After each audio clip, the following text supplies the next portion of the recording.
ওমা তোমার চরণ দুটি বক্ষে আমার ধরি, আমার এই দেশেতে জন্ম যেন এই দেশেতেই মরি।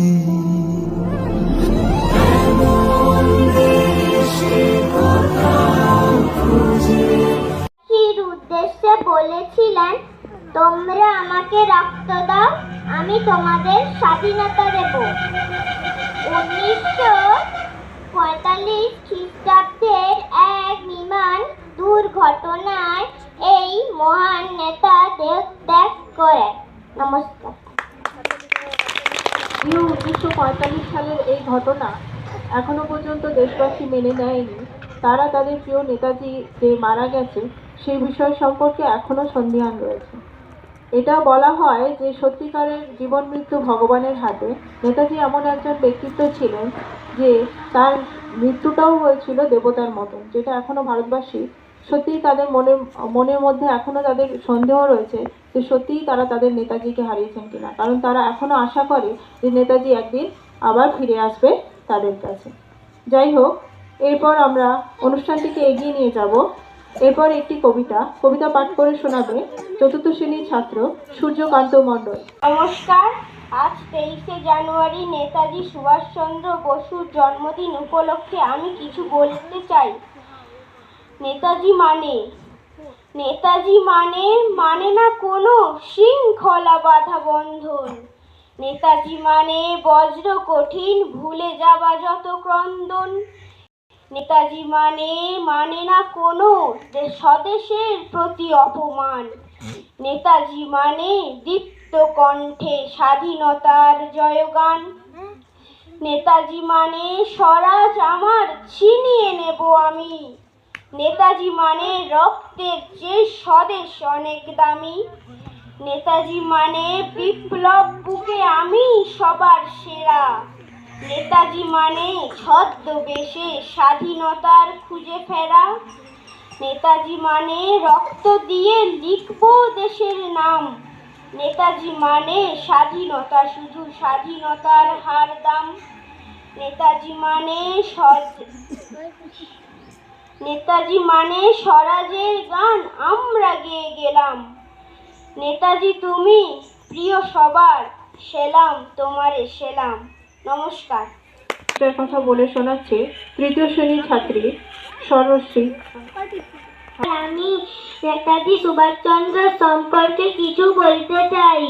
নেতাজি সুভাষচন্দ্র বসু ছিলেন ভারতের স্বাধীনতা সংগ্রামের অন্যতম নেতা। তিনি 1897 খ্রিস্টাব্দে 23শে জানুয়ারি উড়িষ্যার কটক শহরে জন্মগ্রহণ করেন। তার পিতার নাম জানকীনাথ বসু ও মাতার নাম প্রভাবতী দেবী। তিনি ইংরেজদের সহকারে বিরুদ্ধে আন্দোলন করেন। তার মৃত্যু 1945 সালে। কবিতা শুনে নেব। কবিতা পাঠ করে শোনাচ্ছে চতুর্থ শ্রেণীর ছাত্র শুভম বর্মন। আমি 23শে জানুয়ারি নেতাজি জানুয়ারি কবি উজ্জ্বল মণ্ডল। আজকে তোমার জন্মদিন 23শে জানুয়ারি। শ্রদ্ধার সাথে ভক্তি ভরে প্রাণ তোমাকেই করি। ভারত মাতার পরাধীনতার কেঁদেছিল প্রাণ। দেশের জন্য করলে তাই নিজের জীবন দান। আজ হিন্দু ফৌজ গড়ে দে স্বাধীনের জন্য। বীর বাঙালি সুভাষ বসু জীবন তোমার ধন্য। তোমরা আমাকে রক্ত দাও, আমি দেব স্বাধীনতা। তোমার মুখে শুনেছিলাম দেশ স্বাধীনের কথা। আমাদের এই স্বাধীনতা সে তো তোমার দান। ভারত তাই আমি গেয়ে যাই তোমার জয়গান। নমস্কার। ও নেতাজি সুভাষচন্দ্র বসুর সম্পর্কে দু চার কথা বলব। নমস্কার, আমার নাম দীপিকা মাইতি। নেতাজি সুভাষচন্দ্র বসু সম্পর্কে কিছু বলতে চাই। নেতাজি সুভাষচন্দ্র বসু হলেন ভারতের স্বাধীনতা সংগ্রামী ও দেশপ্রেমী। তিনি উড়িষ্যার কটক শহরে 1897 খ্রিস্টাব্দে 23 জানুয়ারি জন্মগ্রহণ করেন। তাহার পিতার নাম কাশীনাথ বসু ও মাতার নাম প্রভাবতী দেবী। তিনি খুব মেধাবী ছাত্র ছিলেন। তিনি ভারত মাকে স্বাধীন করতে অনেক দুঃখ কষ্ট সহ্য করেছিলেন।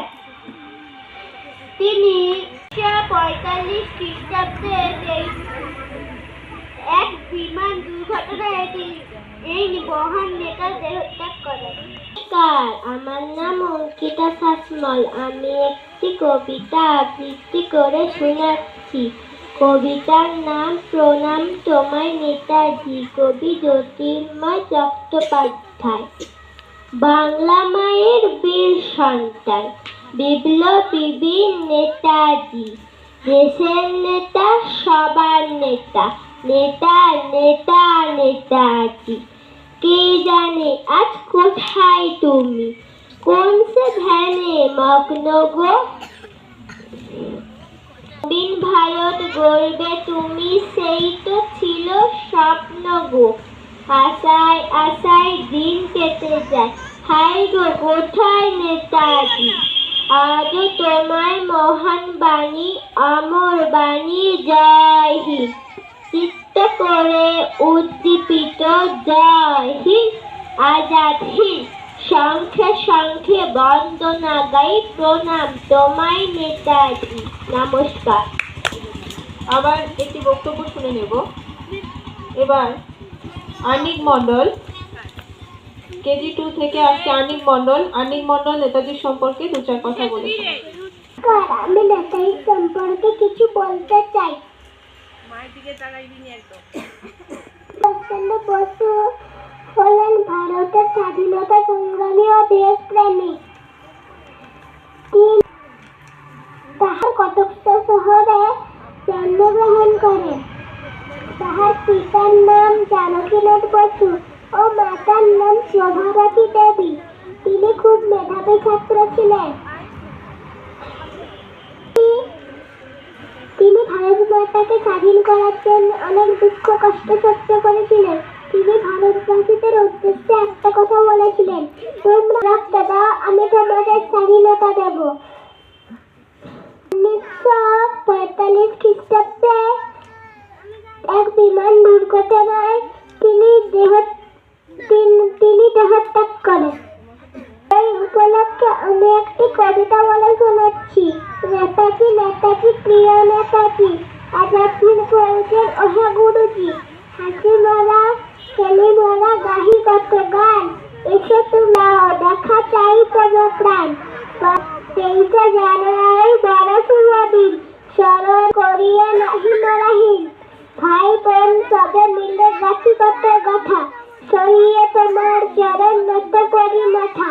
লাহ গো প্রণাম তুমি লাহ প্রিয় নেতা, দেশ ভাঙল তুমি নাই এই মোদের ব্যথা। স্বাধীন হইলে তব প্রিয় দেশ মাতা, আমরা হইয়া রবে তব কীর্তি কথা। নমস্কার। বক্তব্য শুনে নেব। রণজিৎ ওঝা। নমস্কার, আমি একটি নেতাজি সম্পর্কে কিছু বলতে চাই। নেতাজি সুভাষচন্দ্র বসু হলেন ভারতের স্বাধীনতা সংগ্রামী ও দেশপ্রেমিক। তিনি উড়িষ্যার কটক শহরে 1897 খ্রিস্টাব্দে 23 জানুয়ারি জন্মগ্রহণ করেন। তাহার পিতার নাম জানকীনাথ বসু ও মাতার নাম প্রভাবতী দেবী। তিনি খুব মেধাবী ছাত্র ছিলেন। তিনি ভারত মাতাকে স্বাধীন করতে গিয়ে অনেক দুঃখ কষ্ট সহ্য করেছিলেন। বলেছিলেন, তোমরা আমাকে রক্ত দাও, আমি তোমাদের স্বাধীনতা দেব। 1945 সালে তিনি মারা যান। কবিতা শুনে নেব। আবৃত্তি করতে আসছে মরিয়ম খাতুন। নমস্কার, আমার নাম মারিয়াম খাতুন। আমি একটি কবিতা পাঠ করছি। কবিতার নাম এসে সুভাষ কবিতা। বর্ষে কণ্ঠে দিল্লি চলা তাই দিয়েছিল তুমি, রক্ত দিয়ে চেয়েছিলে এক স্বাধীন মাতা। আলোকিত সন্তান হয়েছিল স্বাধীন, এখনো কাটেনি নিশাদ অন্ধকার। দিকে দিকে আজ ক্ষমতা দখল, হাসলিতে কারবার, কানে কানে যত স্বপ্ন রোজ বলে কত কথা। নমস্কার। এরপর 4 নম্বরের ছাত্রী শুভশ্রী ছাত্রা নেতাজির সম্পর্কে 2 কথা বলে শোনা। নমস্কার, আমি একটি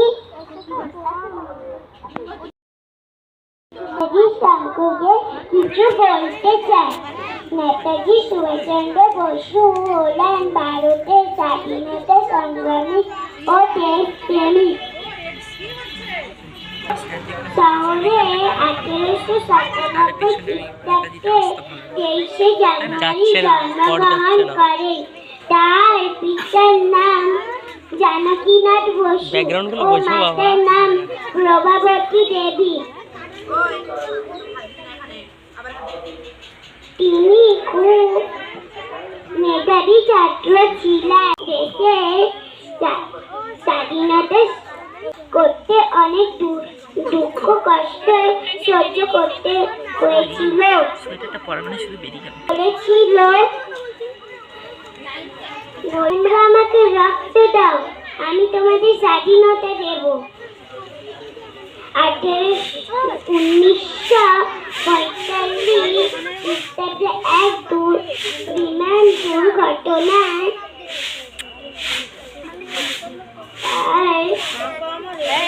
তার মৃত্যু হয়।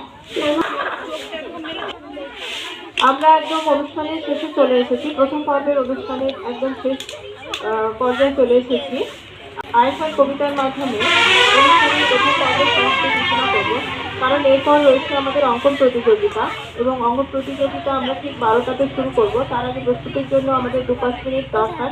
তাই আমরা এখানেই আরেকবার কবিতার মাধ্যমে প্রথম পর্যায়ের যে অনুষ্ঠান সেখানে আমরা এখানেই এটি টানবো বা সমাপ্তি ঘোষণা করব।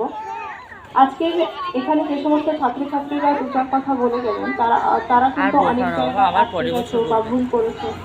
আসলে এটা আমাদের একটা ছোট প্রয়াস, যাতে আমাদের ছোট ছোট ছেলেমেয়েরা ভবিষ্যতে যখন কোথাও কথা বলবে তাতে যেন তারা আটকে না যায়, এবং তাদের মধ্যে যেন একটা বক্তব্য বিষয়ে একটা সাবলীলতা আসে, সেটার জন্যই শুধুমাত্র আমাদের এই প্রয়াসটুকু। আর তোমাদের উদ্দেশ্যে বলবো, আমি জানি খুব অল্প সময়ের মধ্যেই তোমরা প্রিপারেশন নিয়েছো, তাই তোমাদের কোথাও ভুল ত্রুটি হয়েছে। মনে রাখবে যে আমরা বিদ্যালয়ে যেমন পড়াশোনা করতে আসি, সেই সঙ্গে কিছু আনুষঙ্গিক বিষয়গুলোও থাকে, যেগুলোতেও আমাদের সমানভাবে কিন্তু আলোকপাত করা উচিত, এবং সেটা আমরা করতে চেষ্টা করি। তোমরাও আমাদের সঙ্গে সেই সহযোগিতাগুলো করবে। তোমাদের আজকে এই যে বক্তব্য বলতে গিয়ে অনেকেই ভুল বলেছো, কেউ আটকে গেছো, এরকমটা করা কিন্তু তোমাদের ঠিক হয়নি। কারণ তোমরা প্রত্যেক দিনই প্রেয়ারের লাইনে কোনো না কোনো মনীষীর জীবনী সম্পর্কে বলো। সেটাকে যদি আমরা একটা ফরম্যাটের মতন সাজিয়ে নিই, তাহলে দেখা যাবে কি সেখানে শুধু জন্মসাল, মৃত্যুসাল কিংবা তার যে কার্যকলাপ, সেগুলো যদি আমরা একটু একটু করে সাজিয়ে নিই, তাহলে দেখা যাবে কি ওটা বলাটা খুব সোজা, আর তোমরা সেটুকু বলতে পারবে। তোমাদের এখানে ছোট ছোট ভাই বোন যারা অনেকে বলেছে, যেমন চন্দ্রা খুব ভালো বলেছে। তো তোমরা আগামী দিনে যাতে তোমরা সাবলীলভাবে বক্তব্য বলতে পারো, তার জন্যই কিন্তু আমরা এই জিনিসগুলো করে থাকি। আর তাছাড়াও নেতাজির মতন এমন একজন ব্যক্তিত্ব নিয়ে সত্যিকারে কথা বলা মানে ধৃষ্টতার সামিল। তবুও বলবো যে নেতাজির মতন ব্যক্তিত্ব, তার আদর্শ, তার চলার পথের যে সমস্ত চিন্তাধারা, যেগুলো আমরা পেয়েছি আশীর্বাদ স্বরূপ ভারতবাসী হিসেবে আমাদের গর্বের বিষয়, বা সেটা আমাদের কাছে একটা আশীর্বাদ। আগামী দিনে সেগুলো কিন্তু আমাদের সকলেরই পাশে হওয়া উচিত, এবং অবশ্যই সেটা আমাদের কাছে অনুকরণীয়, এটা মনে রাখবেন। সাজালে সৈন্য বাহিনী, তোমার কাহিনী সাজাও তরণী, মরণী মরণী তুমি তো মরণী। সংকল্পের রাস্তা ছাড়নি, জাগালে দেখালে ভারতীয় প্রাণে, সেখানে পড়ালে দেশটার মানে অমর হলে যে অন্তর্ধানে রক্ত এখনো তপ্ত হয়নি, এখনো তৃপ্ত। ইতিহাস অভিশপ্ত, গুপ্ত গল্প সুপ্ত, এদেশে সুভাষকে বোঝা শক্ত। সুভাষকে বোঝা শক্ত, স্বাধীনতা আগে রক্ত, সুভাষকে বোঝা শক্ত। বেশ বেশ বেশ